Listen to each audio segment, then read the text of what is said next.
Hi, this is Shambhavi. Welcome to my weekly podcast about spirituality, love, death, devotion, and waking up while living in a messy world. The Satsang with Shambhavi podcast is recorded live each week with students of our nonprofit community, Jayakula.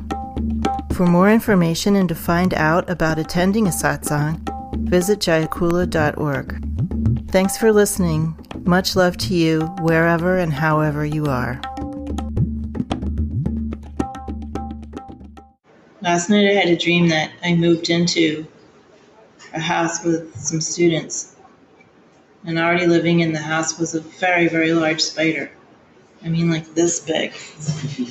And it was sort of like a cartoon spider. It was very technical looking, and it had it was alluring. It was sort of like turquoise and blue, and it was actually more like a puppy, in that it really wanted love and attention. And it was, it required a lot of tending, and it was pooping all over the place. And getting its poops mixed up with food that was in the house, and requiring everyone to pay a lot of attention to it to keep it going and keep it from getting into trouble, and etc. And also getting all attached to it because it was cute, and you know how people are. So at one point I said, we have to get rid of this spider because it's taking up too much of everyone's attention, and everyone's getting too attached to this spider. And I said, in the dream I said, I don't want to live with something that's taking up so much attention. My attention is for something else. And so there's no dichotomy or tension or choice to be made between so-called regular and so-called spiritual life.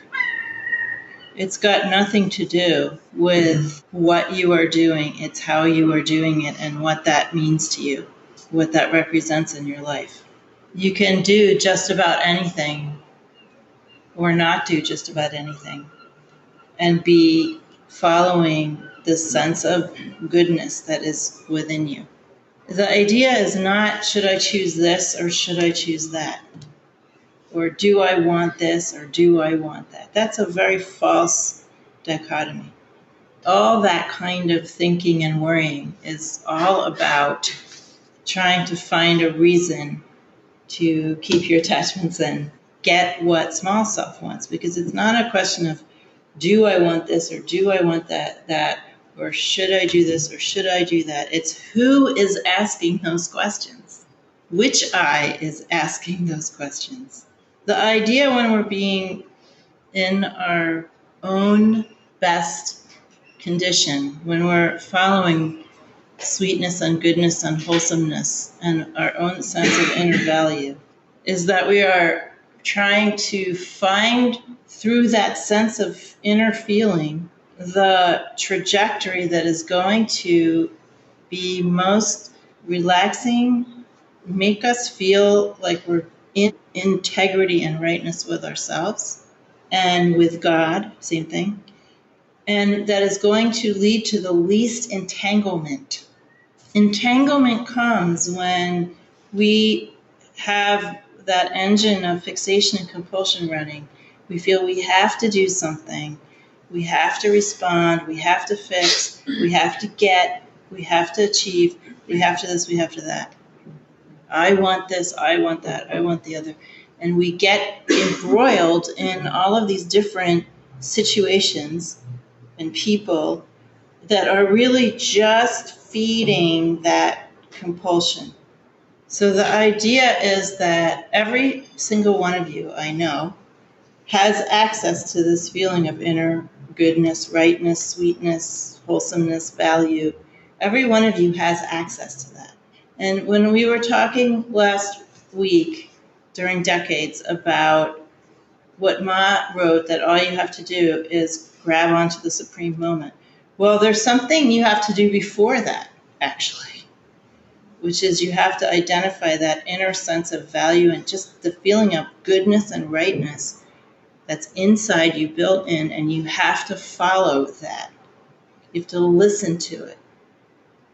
Like, you're not planning 10 steps ahead. You're not thinking this, that, and the other, making decisions. Something presents itself, some situation that you have to, decide how to move in. And what do? You consult with that inner sense of value and goodness. And then you just move according to that. You're not thinking what's right for me in some intellectual way. You're not thinking, what do I have to give up, or what do I have to get? You're just identifying how to move or to stand still. What puts you in focus? Like, I'm using my own inner language, like that feeling like, boom, you're just in your right place and everything's good. It doesn't mean everything is working out in some ordinary mind way. It just means, boom, you are acting from that inner sense of value and goodness. And there's nothing more. Whatever happens, happens, because you're in your right place. And when you're not doing that, there's a sense of dis-ease, an inner sense of dis-ease, or just confusion, or that you're getting tumbled along by events willy-nilly. What a weird word, but anyway, that's what came out. So I was talking with Mancha the other day in the kitchen, and I told her that I've had moments more than moments, where I didn't like my behavior, or I did something that hurt somebody, and I was upset about it, or whatever. But I have never had a moment in my life when I didn't feel that sense of inner value and goodness, or where it wasn't accessible. And I think it is accessible to all of you. Trungpa called it wholesomeness. I always just called it goodness, but there's like a sweetness. And then when you find it in yourself and you do practice, then you feel it everywhere. It's a very concrete way of feeling inner guru, right? What is the words, it's hard to find words, but the sense of cleanness to where you're operating from. Not in some holy schmoly precept way. I just mean that it's like this direct feeling of clean, honest, good, value, primordial rightness. And this is what you have to find in yourself over and over and over again, and just act on it. And as long as you're doing that, everything is going along in the best way that it possibly could. And there will be lots of temptations. If you're sitting around trying to figure out what to do, you're already, off base. Then who is trying to decide what to do? You want to make all of your decisions based on that inner sense of value and goodness. All of them. Even, when you're remodeling your kitchen, what color cabinets. Every decision, every way to move. There is no ordinary life. There is just ordinary mind. There's nothing to choose between what I'm talking about, leading a life guided by primordial value, and ordinary life. There is no dichotomy. There's just, you either follow that or you don't. But there's not actually different kinds of lives happening. I haven't been feeling well the last few days. I had to take some medicine again for my gut stuff, and it makes me very hot. It's already hot, so I'm like feeling like I'm burning up, which is always not fun for me. Even in the midst of that, you can feel it. It never really goes away if you determine to feel it and work with that and follow that. You can be absolutely uncompromising in following that. That's the only thing I've done my whole life. And sometimes people don't like the choices I make, but tough. So if you want to know how to be in the world and what to choose and what to do, that's what to do, and that's how to be, and that's how to choose. I've had so many lives. I've had so many careers. and lovers, and I've done so many different things. And I was always just following that. And I made mistakes too. I mean, it's not like I was, let's say I was always loosely following that. And then recently, following it more consistently. And there's nothing to stop you from living whatever kind of life you want. But if you aren't doing it if you aren't moving with that, from that sense of goodness and value, then you're just sapping the life out of your life and getting entangled and getting messed up with pooping spiders. And following this primordial goodness, we're doing it in the midst of karma. It's like the ultimate cutting through to live this way. But we're doing it in the midst of karma. And what is karma? It's like something that magnetizes us and wants to pull us in a certain direction. So just because it's goodness doesn't make it easy, right? Because, someone's dangling a candy bar over here.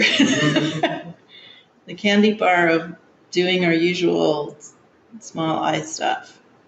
I don't want to go into this in any detail, but recently someone asked me to get involved in a project that would have been a little more public than normally I am. And I looked over some materials that were sent to me, and there were some other people involved in this project who are not good people. I mean, they're good, but they're just not the kind of people I want to get entangled with. And so I have to say nothing. I have to not be involved in that. I could go with the Titan thing and, I get to be more public with something or other. Or, no, I just want to be good, I was asking Ma for advice about this. Because it also involves how to, tell the person that I don't want to be involved without getting into some other Titan thing about how I feel those other people aren't good, So it's like a marsh, right? A nice little Titan playground to find your way around it. And I was sitting at my altar and talking to Ma. I just said, Ma, I just want to be in goodness. I just want to be good. And the answer was just don't do anything. Don't say anything. Don't do anything. That's not easy. I could have come up with some very clever, subtle thing to say that sounded like I wasn't being Titany about it. But I was still getting my yayas out. But really, I just want to be good. I just want to be in that feeling of being in focus with myself, being in my own place, being in integrity. Because there is nothing that feels better than that. There is no reward out there from being ordinary that it feels better than being in your solidly sitting with your own sense of value and acting from that. There's nothing that compares to that, really.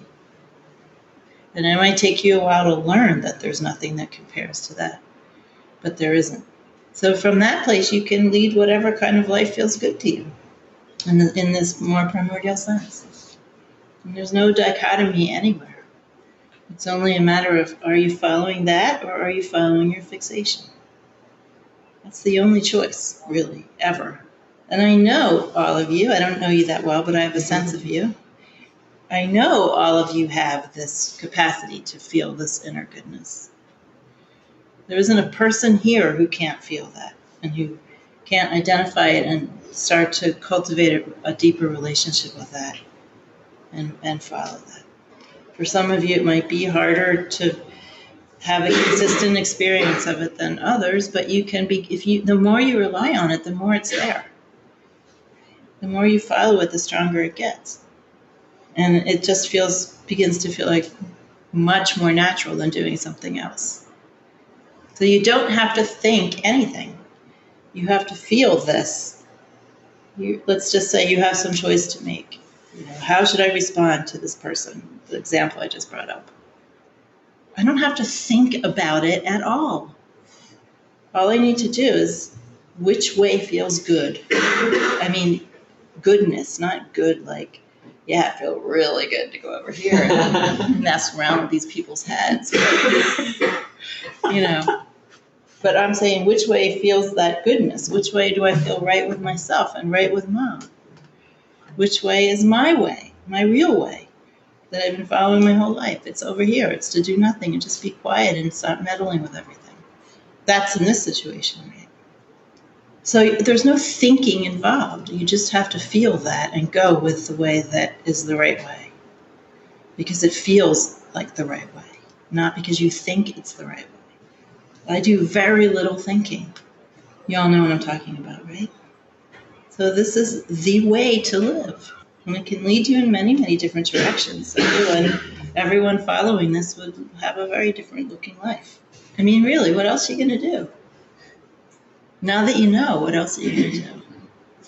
That's the problem when you come to teachings. Now you know.